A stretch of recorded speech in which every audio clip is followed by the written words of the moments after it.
জন্য উস্কানি দেন, নিষিদ্ধ করে দেওয়ার উস্কানি দেন। আখেরে আওয়ামী লীগ হারবে, আওয়ামী লীগ আরো ক্ষতিগ্রস্ত হবে। যেটা হয়, শেখ হাসিনা মনে করেছিলেন তার এত বুদ্ধি, তার এত চারদিকে যোগাযোগ আছে, উনি 41 পর্যন্ত ক্ষমতায় থাকবেন। এবং কেউ আমরা বলতে শুনতাম তারা শেখ হাসিনার উপর এতটাই আস্থা বিশ্বাস এনেছিলেন যে উনি পারেন, উনি সব ম্যানেজ করতে পারেন। আমার মনে আছে 2022 সালে র্যাবের স্যাংশনের পর বলেছে উনি পারেন, এই ন্যারেটিভ শেষ হয়ে গেছে, উনি পতন হয়েছে। সুতরাং শেখ হাসিনা যা করেন সব ভালো না, সব সঠিক না। এই সার্বসাম্প্রতিক পদক্ষেপগুলো নিয়ে উনি ওনার দল ছিটে ফোটা যা ছিল ওটাকে আরো ধ্বংস করছেন। আরো এসব করুন প্লিজ। প্রিয় দেশবাসী, আপনারা যেখান থেকে ভিডিওটি শুরু থেকে শেষ পর্যন্ত দেখেছেন আপনাদেরকে অসংখ্য ধন্যবাদ জানাই। দর্শক, আপনাদেরকে আরেকটা রিকোয়েস্ট করতে চাই, যারা এই ধরনের নিউজ ল্যাব দেখতে পছন্দ করেন, দেরি না করে এই চ্যানেলটি সাবস্ক্রাইব করে বেল আইকনটি অল করে দেবেন। তাহলে দেশের সকল আপডেট খবর এবং রাজনৈতিক খবর সবার আগে এক ভিডিওর মাধ্যমে দেখতে পারবেন।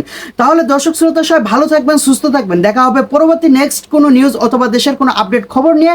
আসসালামু আলাইকুম।